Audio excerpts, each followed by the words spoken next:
आप देख रहे हैं इंडिया टाउन न्यूज, भारत की बात। नमस्कार, मैं हूं आपके साथ संजना कुशवाहा। स्वागत है आपका हमारे खास बुलेटिन राजधानी सरकार धानी में, जहां हम आपको छत्तीसगढ़ की महत्वपूर्ण खबरों से रूबरू कराएंगे। तो चलिए बुलेटिन की शुरुआत करने से पहले एक नजर डालते हैं आज के हेडलाइंस पर। शहीद एएसपी का अंतिम संस्कार, बेटे ने दी मुखाग्नि, पत्नी ने रोते हुए किया सैल्यूट। नक्सल ऑपरेशन चीफ बोले, बलिदान बेकार नहीं जाएगा। छत्तीसगढ़ में नशीली दवाओं के खिलाफ प्रशासन सख्त, प्रदेश में नशीली दवाओं के खिलाफ चल रही मुहिम तेज। 25 मेडिकल स्टोरों की लाइसेंस निरस्त। छत्तीसगढ़ में शिक्षक भर्ती के लिए डोनाल्ड ट्रंप को लेटर, पथरिया केस से युवा ने दिया पीएम मोदी से दोस्ती का हवाला। खेल से नक्सलगढ़ की बनेगी नई पहचान, बता दें सचिन तेंदुलकर 50 गांव में बनाएंगे क्रिकेट ग्राउंड।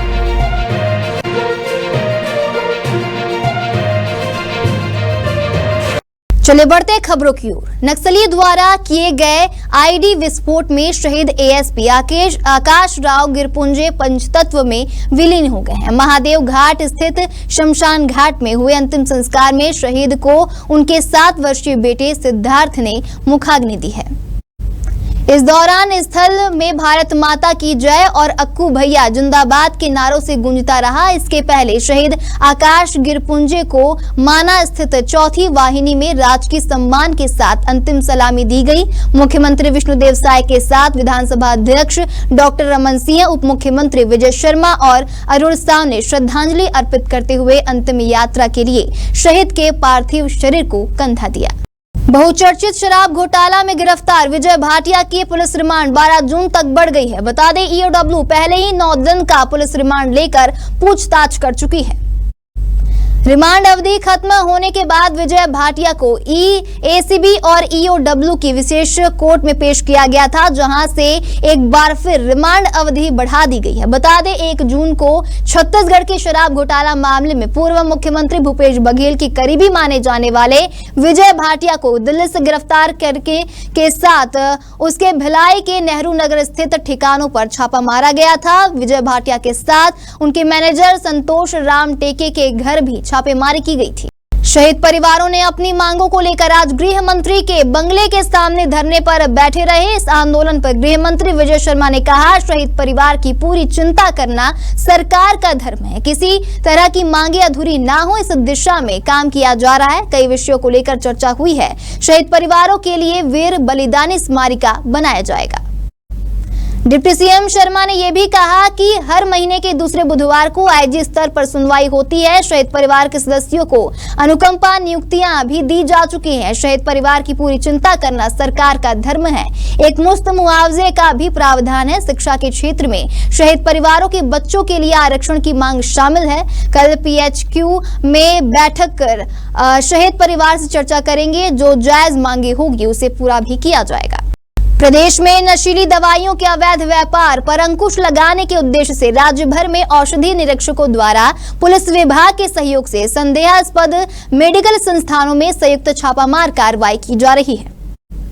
बता दें खाद्य एवं औषधि प्रशासन छत्तीसगढ़ द्वारा विगत 2 माह में कुल 2920 मेडिकल स्टोरों का नियमित निरीक्षण किया गया है। इसके अतिरिक्त नेशनल नारकोटिक्स कोऑर्डिनेशन की राज्य स्तरीय बैठक में दिए गए निर्देशों के अनुपालन में 3610 मेडिकल संस्थानों के सीसीटीवी फुटेज का परीक्षण भी किया गया। वहीं निरीक्षण के दौरान नारकोटिक दवाओं की बिक्री में अनियमितता पाए जाने पर 25 मेडिकल स्टोरों की अनुज्ञप्ति को निलंबित अथवा निरस्त किया गया है। छत्तीसगढ़ में शिक्षक भर्ती की मांग अब अंतरराष्ट्रीय स्तर पर पहुंच गया है। बता दें मुंगेली जिले के चंद्रखुरी निवासी सूरज मानिकपुरी ने राज्य में 57,000 शिक्षकों की भर्ती को लेकर अमेरिका के राष्ट्रपति डोनाल्ड ट्रंप को पत्र लिखा है और इस मुद्दे पर प्रधानमंत्री नरेंद्र मोदी का ध्यान आकर्षित कराने का अनुरोध भी किया है। बता दें सूरज ने अपने पत्र में लिखा है कि भारत के प्रधानमंत्री नरेंद्र मोदी डोनाल्ड ट्रंप के परम मित्र हैं। ऐसे में उन्होंने ट्रंप से आग्रह किया है कि वे अपने मित्र मोदी को छत्तीसगढ़ में घोषित 57,000 शिक्षकों की भर्ती मोदी की गारंटी का शीघ्र पूरा करने के लिए कहा गया है। वक्त हो चुका है एक छोटे से ब्रेक का। जुड़े रहिए इंडिया टाउन न्यूज के साथ। अब खबर आपकी उंगलियों पर। हर खबर पर हमारा नजरिया। इंडिया टाउन न्यूज, भारत की बात। ब्रेक के बाद स्वागत है आपका इंडिया टाउन न्यूज में। चलिए बढ़ते हैं खबरों की ओर। बिलासपुर हाईकोर्ट को बम से उड़ाने की धमकी मिलने के बाद पुलिस और सुरक्षा एजेंसियां सतर्क हो गई हैं। बता दें, हाईकोर्ट के आधिकारिक वेबसाइट पर मंगलवार को धमकी भरा ईमेल भेजा गया। इसमें कोर्ट परिसर को उड़ाने की बात कही गई है। पुलिस ने केस दर्ज कर जांच शुरू कर दी है। वहीं हाईकोर्ट परिसर को खाली कराकर जांच कराई गई, लेकिन इस दौरान कहीं कुछ नहीं मिला। जानकारी के मुताबिक हाईकोर्ट में समर वेकेशन के बाद सोमवार से कामकाज शुरू हुआ। इस दौरान कोर्ट परिसर में जजों के साथ ही वकील और पक्षकार भी मौजूद थे। इसी दौरान छत्तीसगढ़ हाईकोर्ट के वेबसाइट पर एक ईमेल आया जिसमें हड़कंप मच गया। दरअसल इस ईमेल में हाईकोर्ट में बम लगाने और परिसर को उड़ाने की धमकी दी गई। ईमेल देखकर हाईकोर्ट के प्रोटोकॉल अफसर ने तत्काल इसकी जानकारी पुलिस अफसरों को दी। पुलिस भी अलर्ट मोड पर आ गई। वहीं स्निफर डॉग्स और बम डिटेक्शन उपकरणों के साथ सुरक्षा कर्मियों ने पूरे परिसर की गहन जांच की। भारत के महान क्रिकेटर सचिन तेंदुलकर अब खेल के जरिए सामाजिक बदलाव की बुनियाद रख रहे हैं। बता दें, छत्तीसगढ़ का दंतेवाड़ा जिला लंबे समय से नक्सल प्रभावित क्षेत्र माना जाता रहा है।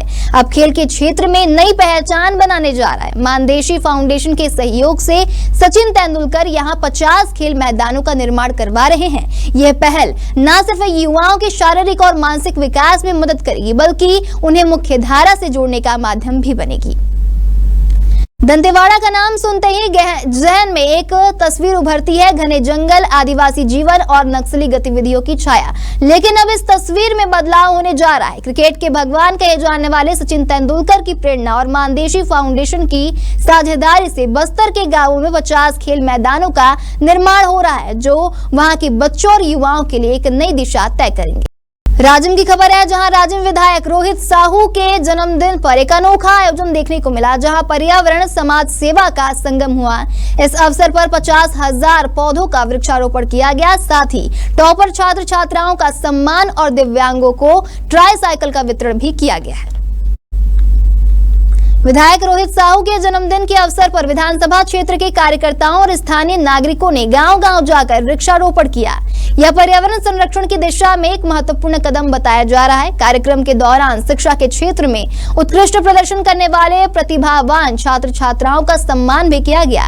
साथ ही दिव्यांग जनों को ट्राईसाइकिल वितरित कर उन्हें सशक्त और आत्मनिर्भर बनने की दिशा में मदद की गई।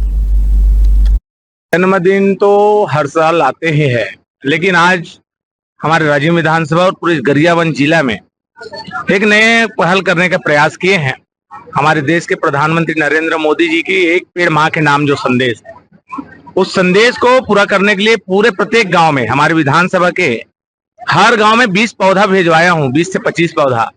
और वहां के हमारे कार्यकर्ताओं को निवेदन किया हूं, अपील किया हूं, हमारे बूथ अध्यक्ष है, वहां के स्थानीय कार्यकर्ता है, हमारे जनप्रतिनिधि सबको, कि आज मेरे जन्मदिन के अवसर में हर गांव में कम से कम 20 पौधा 15 पौधा जरूर लगे। और हर गांव में पौधा लगा रहे हैं, वृक्षारोपण कर रहे हैं। इसके लिए मैं सभी हमारे कार्यकर्ताओं को धन्यवाद दूंगा। साथ ही साथ हमारे क्षेत्र में बहुत सारे अभी काम स्वीकृत किया हूं, लगभग 20 करोड़ से ज्यादा है। तो काम का स्वीकृति हुआ है, लेकिन मैं भूमि पूजन नहीं कर पाया हूं। तो मेरे मन में एक बात है कि हमारे कार्यकर्ताओं के माध्यम से ही हमारी सरकार बनती है, हमारे कार्यकर्ताओं के माध्यम से हम विधायक बनते हैं। तो क्यों ना ये अवसर हमारे कार्यकर्ताओं को मिलना चाहिए। तो हर गांव के प्रत्येक बूथ अध्यक्ष हमारे कार्यकर्ताओं को गांव में, हर गांव में जहां जहां जो स्वीकृत काम हुए उनका भूमि पूजन भी आज करवाए। हमारे गांव के बूथ अध्यक्ष है, गांव के सरपंच है, जनपद है, जिला है, हमारे गांव के वरिष्ठ कार्यकर्ता है, भाजपा के हमारे महिला मोर्चा की कार्यकर्ता है, युवा मोर्चा की कार्यकर्ता है, उससे हम गांव में भूमि पूजन कराए। धमतरी की खबर है, जहां धमतरी कलेक्टर ने जिला अस्पताल का औचक निरीक्षण किया और निर्माणाधीन ट्रॉमा सेंटर का जायजा भी लिया। इस दौरान जिला कलेक्टर ने मरीजों से बातचीत की और मौसमी बीमारियों की रोकथाम के लिए जरूरी कदम उठाने के निर्देश दिए। वहीं कलेक्टर ने उम्मीद जताई कि सभी निर्माण कार्य अक्टूबर तक पूरे हो जाएंगे और जिला अस्पताल में 100 अतिरिक्त बिस्तर बढ़ाने की संभावना भी जताई। ट्रॉमा सेंटर के शुरू होने से धमतरी और आसपास के जिलों के लोगों को बड़ी राहत मिलेगी।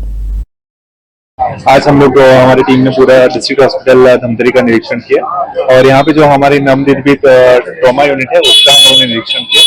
अक्टूबर 2025 तक मतलब 4-5 महीने में उसको कंप्लीट हम लोग करा देंगे। और उसके साथ साथ वहाँ पे एक ब्लड यूनिट रहने वाला है, हमल लैब रहेगा, ट्रॉमा यूनिट रहेगा, कार्डियोवैस्कुलर यूनिट रहेगा। तो इसमें काफी अच्छा रहेगा कि जो मरीज आ रहे हैं उनको काफी सुविधा मिल जाएगी। इसके साथ साथ डिस्ट्रिक्ट हॉस्पिटल का भी जैसे प्लान चल रहा है कि उसको रिवैम्प किया जाए, रिबिल्ड किया जाए उसको, और 100 सीटर का बढ़ाना है। और उसके साथ साथ एक MCH यूनिट के लिए भी अलग करना है। आई हॉस्पिटल का भी प्रपोजल यहाँ से हम लोग बना के कर रहे हैं। तो वो सभी वार्डों का हम लोग निरीक्षण किए, यहाँ पे स्पेशली कैसे हम लोग स्पेस यहाँ पे कैसे हम लोग बिल्ड और ये कर सकते हैं, जैसे कि 100 सीटर कैसे बढ़ा सकते हैं। उसके बाद यहाँ पे यूटिलाइजेशन प्लान वगैरह कैसा है वो भी देखे। और कुछ मरीजों से हम लोग बात भी किए, मौसम बीमारी रिलेटेड जो अभी डायरिया वगैरह कुछ जगह से शिकायत आ रही है, तो यहाँ पे क्या क्या बेसिक मौसम बीमारियां आ रही है, उसी पैटर्न से हम लोग प्रिकॉशंस वगैरह भी लेते हैं। तो ये एक रूटीन हमारा इंस्ट्रक्शन रहा है। और बेसिक यहाँ पे लोग कहाँ पे टेस्टिंग करा रहे हैं और उसके मेडिसिन वगैरह कैसे अवेलेबिलिटी है, उसके बारे में लोगों से, पेशेंट्स जो थे उनसे चर्चा किया गया। हमारे खास बुलेटिन राजधानी सरकार धानी में फिलहाल इतना ही। तमाम खबरों के लिए बने रहिए इंडिया टाउन न्यूज के साथ। नमस्कार। आप देख रहे हैं इंडिया टाउन न्यूज, भारत की बात।